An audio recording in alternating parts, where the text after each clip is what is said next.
Wow, it's kind of Right. just so uplifting just to see so many people joining online for learning tonight. I was feeling so tired and run down from a hard week. The weeks are hard these days, and I really feel joy seeing you all here. And of course, I'm so honored that I get to talk with Leah tonight, who I adore and respect very, very much, and have a big lady crush on. Um, and I'm excited to talk about dairy foods. I wanted to just start off by asking you what's your favorite Jewish dairy food? Oh my gosh. Well, first of all, hi, Julie, and hi, Shannon, and hi, everybody who joined tonight. Thank you so much for being here and for having us here to chat. I am, I guess, lucky in that I didn't inherit the Ashkenazi curse of being lactose intolerant. I actually have a bit of an iron stomach. I don't know why that happened. So I enjoy dairy a lot. I think my favorite would either be a good noodle kugel, a very dairy-filled noodle kugel, or possibly, I don't love cheesecake. I'll eat it. I don't love it. I think rugelach, honestly, like cream cheese and butter dough rugelach. Can't really beat that. I'm making note. We have to get back to talking about the the cream Yeah. cheese and the arugula, cream cheese and the kugel even. But it occurred to me when I was thinking about Shavuot and taking a step back that for so many Jewish holidays, there's like a very clear connection or explanation about the foods that we eat and why, right? Haroset on Passover, even stuffed cabbage on Sukkot. It's like okay, we get why this is happening. But there's like a little bit of mystery or fuzziness or ambiguity. What's the connection between dairy foods and Shavuot? Sure. Well, I will first say there's actually a fantastic article on My Jewish Learning about this very subject. So I actually, there are a lot of reasons given that kind of float around in the world. And for me, none of them are completely satisfying on their own. Like they're kind of, and I think that's why there's sort of, lack of clarity around the symbolism of dairy foods because there isn't one just like, haroset, like pyramid mortar, whatever, there's not like a one-to-one comparison. But there's a few that I wanted to highlight tonight. And I kind of feel like in aggregate, they sort of they get you somewhere close to why. The simplest idea that I have come across is that you're eating foods that remind you of the land of milk and honey, right? Like, that's kind of the like baseline what I would probably tell my 5-year-old. There's also an idea that at Mount Sinai, the Israelites were sort of innocent, the kind of akin to being a newborn. And when you think of newborns, you think of milk. You think of purity and wholesomeness. So that's kind of one other option given. Some people also look to gematria, like Kabbalistic numerical symbolism. So the name Mount Sinai it's called Mount Gavnunim in Psalms, which literally means like the mountain with many peaks. And it's very close to the word gavina, which means cheese. So that one I sort of like roll my eyes at a little bit because like you can't have an entire like culinary practice that's just that, but that's one option. And then two others. One is the idea that dairy foods are sort of modest and humble as opposed to meat, which is kind of showier and known for being, like your kind of exalted food. And that one should be sort of modest around learning Torah and humble around learning Torah. So dairy is kind of a more appropriate food.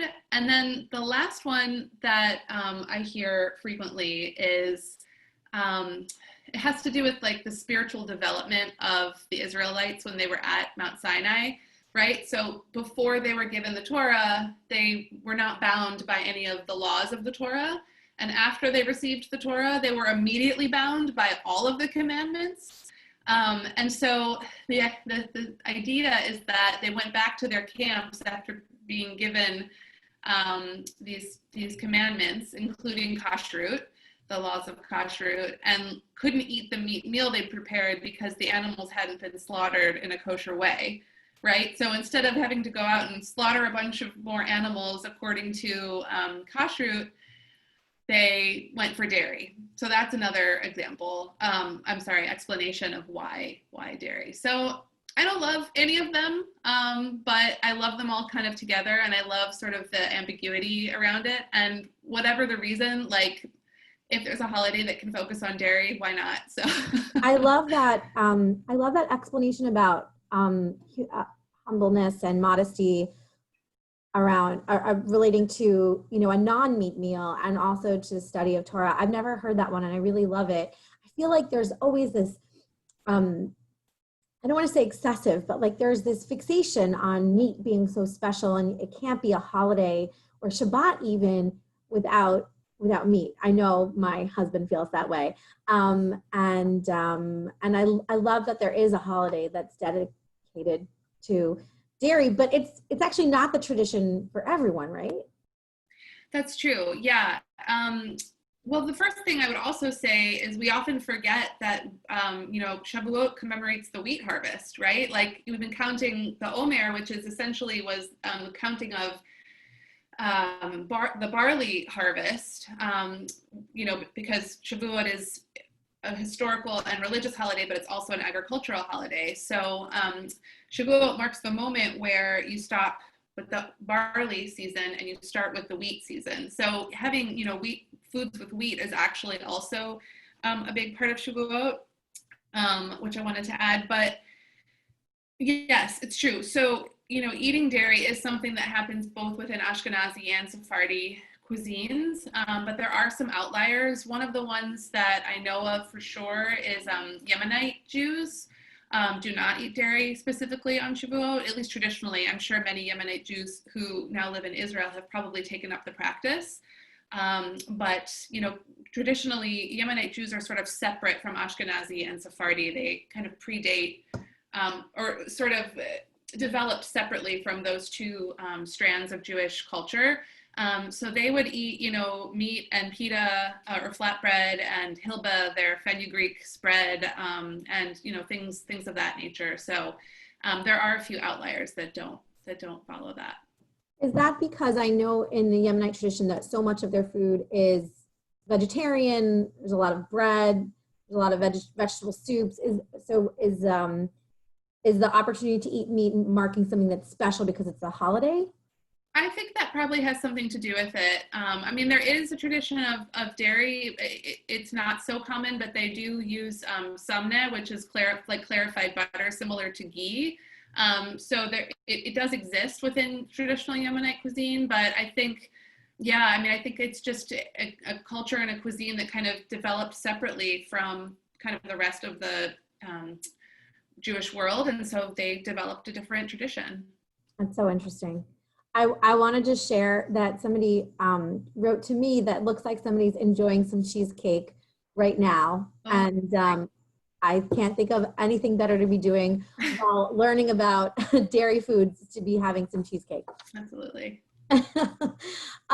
So I know that there is this, deep Ashkenazi connection, American Jewish connection to foods like Blintz's, cheesecake, kugel, rugelach on Shavuot, but what are some of the non-Ashkenazi foods that are traditional on the holiday? Yeah, I did a little research on this, and another Ashkenazi one, and then I'll get to the Sephardi side, that you didn't mention that I didn't really know about was cheese kreplach on Shavuot. I hadn't really heard of that one, but it seems that some folks practice also to eat cheese kreplach. But on the Sephardi side, you find things like cheese sambusak, which are basically like turnover pastries. Iraqi Jews make those. You'll find barekas, cheese barekas. Can't argue with those.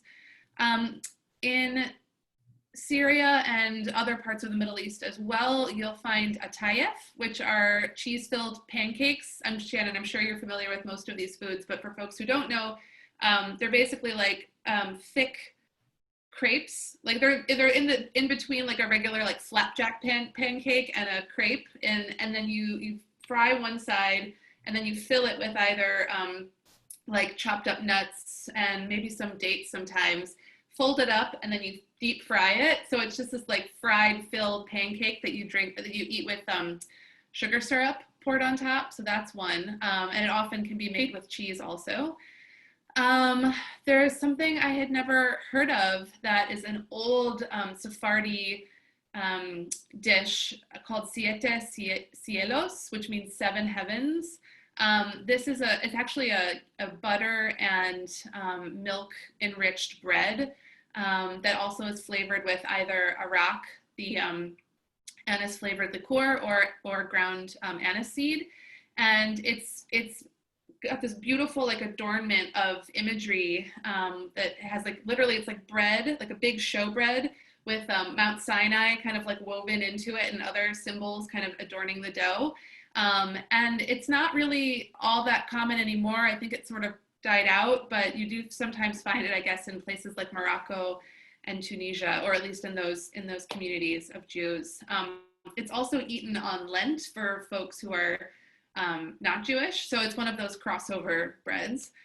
And then another one that I really loved reading about is, I'm probably going to say it wrong. I don't know if anybody on this call comes from Syria, but there's something called kahi, I think.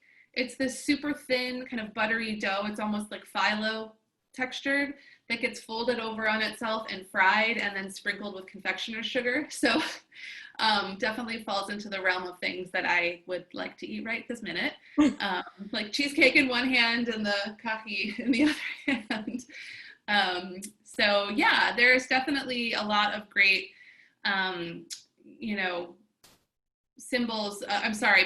examples of dairy foods on both sides, both Ashkenazi and Sephardi tradition.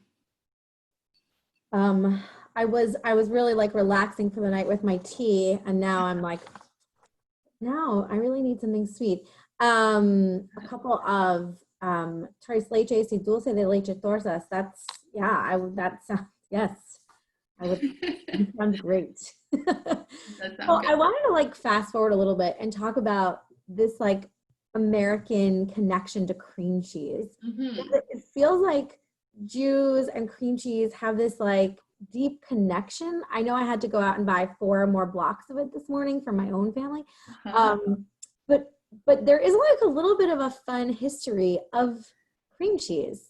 Yeah. It's fairly Jewish. It's definitely, it's a very fascinating history, and it is something that, in my mind, completely changed a lot of the pastries that we think of as being, traditional Jewish pastries.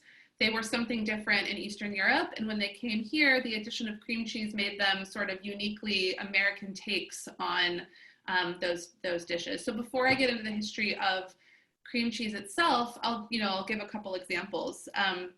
Rugelach is probably my favorite example. The cookies that we think of today, like the dough is basically butter, cream cheese, flour, and salt. It's almost like a pastry dough. This is sort of different than the yeasted dough, kind of syrupy, fudgy rugelach that you find in Israel, like the Middle Eastern ones. These are like the Eastern European-esque ones. So they were originally in Eastern Europe.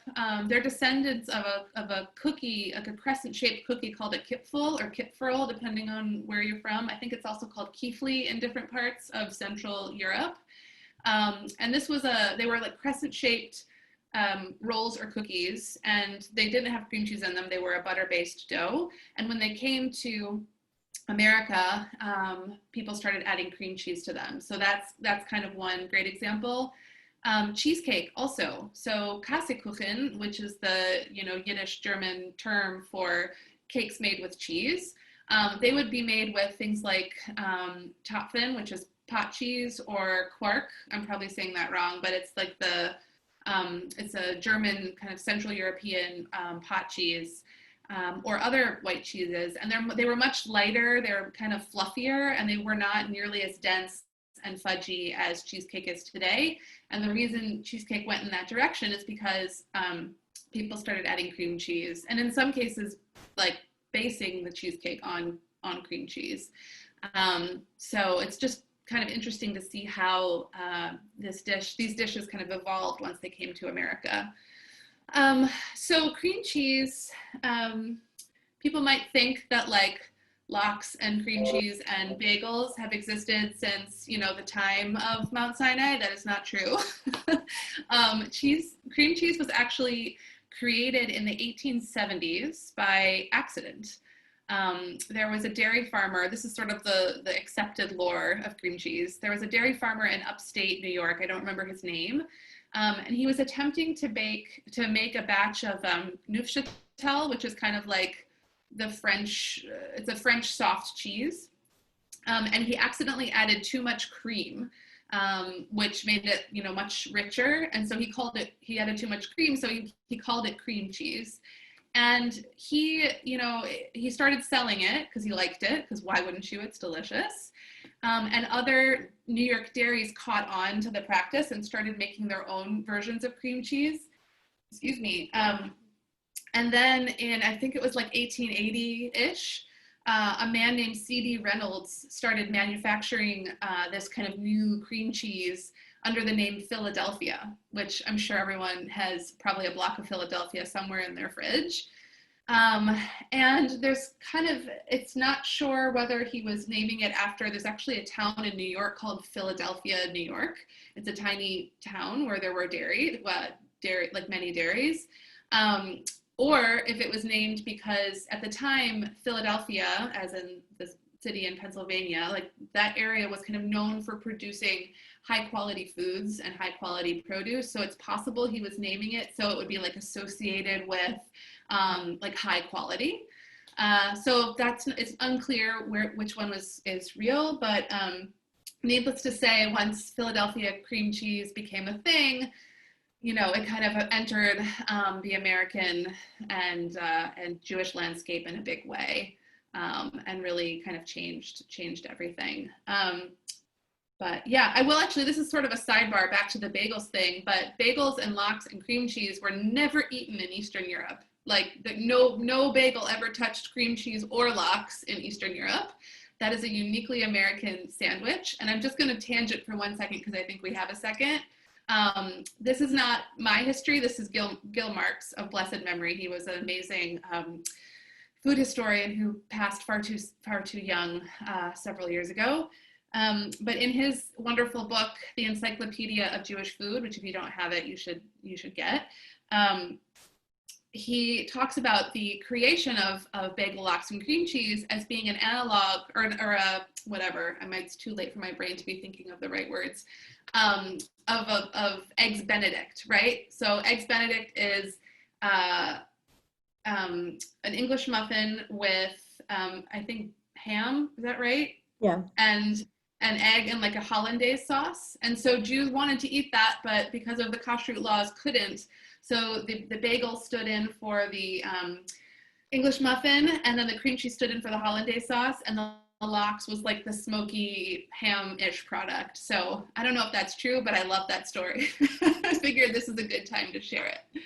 I love that. I had read that one of the first instances of lox and cream cheese appearing together was in like a 1950s like housewife magazine that suggested it as like an appetizer or hors d'oeuvre. And then after that, it started being introduced also with bagels. But it's so funny when you really step back to think about these foods being really uniquely American. Yeah, right. I mean, there was plenty of like bagel and cured fish eaten together, right? There was plenty of herring and other types of cured fish, but the lox and the cream cheese definitely started here. We had a couple questions kind of popping in, but I actually had my own first, which is, so cheesecake in Europe then, was it more akin to like a ricotta, like Italian style cheesecake? Yeah, I don't know how connected they were or if they developed separately, but it was definitely more similar to that style and texture. Yeah, like a little fluffier and a little just not as dense. Yeah. So someone was asking, is Kunafa eaten by Svardim on Shavuot? Yes, that's another good example. So Kunafa is like the shredded phyllo dough that is layered with various cheeses, including some stringy mozzarella style cheeses, like the Syrian string cheese that you're probably familiar with that has like the little black seeds in it that gets shredded and put in. And then the whole thing is drenched with sugar syrup, which is like the hallmark of Middle Eastern baking. And that's definitely something that would be eaten on Shavuot. Someone also wanted to ask what that beautiful Sephardic bread that you mentioned before, what's the name of that? Yeah, sorry. It is, let me scroll up in my notes. It's Siete, as in seven, so Siete, and then Cielos, Cielos, and it translates to seven heavens. And if you Google it, you can find a decent amount of information about it. So they'll know more than I do. Bread of seven heavens. Somebody, great. I'm gonna just pause for 1 second. I see we have like about 5 minutes left, and open it up in the chat if anybody has other questions for Leah or for us about Shavuot foods. We did make Blintzes in our house this week, and I love making Blintzes for my kids. They're so, it's such a universal loved food, but it's not something I grew up ever eating or learning how to make, right? Like you just saw it in the freezer section. So it's so satisfying and beautiful to like be able to make it with my family. Yeah, I actually, in one of my books, the little book of Jewish feasts, I have a recipe for a Blintz souffle, which was sort of all the rage in like the 1950s-ish. My mom remembers it as a kid. It basically was, you took the, it was on the back of the package when you got the frozen Blintzes, and you basically make like a custard and put the Blintzes in a casserole pan and then pour the custard over and bake it. And so I did like a homemade version or from scratch version, and it's one of my absolute favorite dishes. Another really fun Blintz story is, I don't know if you know Arthur Schwartz, he's a Jewish food writer, wonderful guy. He's a buddy of mine.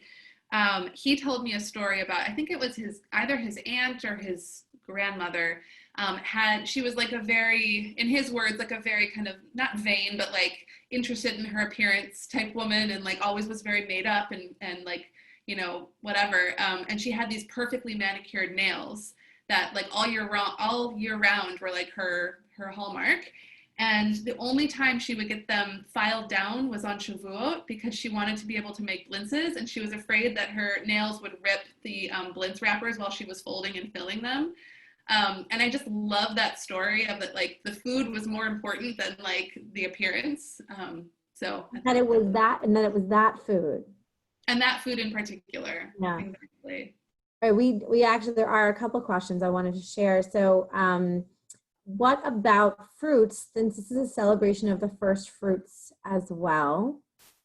And then there's another question about, is there a source for the Middle Eastern dairy foods for Shavuot?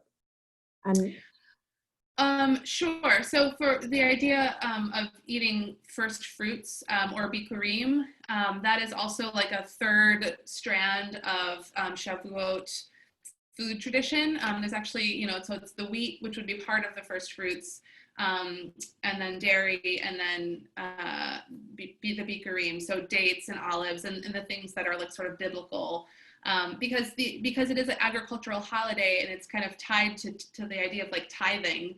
There is another kind of parallel tradition of eating these fruits that would sort of symbolize that. And in terms of a source, if you Google like Sephardic Shavuot food traditions, you'll find a lot of different sources. And yeah, there's a lot out there. And for the first time this year, maybe because I was paying closer attention, I saw a lot of people talking about Shavuot being a holiday of flowers. Do you? Yeah, It is. My son made flower crowns with his day school up over Zoom today. I don't fully understand that. I think it has something to do with the Bikurim idea and Yeah. like the like festive, and it's a celebration of spring and flowers, but I don't know much more beyond that part of it. My 4-year-old had an ice cream Zoom party today, and her adorable teacher made ice cream in a bag, and then they all ate ice cream, and it's about the most I can been able to get her to sit for a Zoom. Um, I Yeah. like the flower crown idea. That's lovely. Yeah. Looks like no more questions, and we have like about 1 minute left. So I just want to say thank you for chatting with me. And this was mostly selfish on my part. So I got to have this lovely conversation with you, and I learned a lot this Shavuot in preparation for this and from talking to you. So thank you, Leah, so much.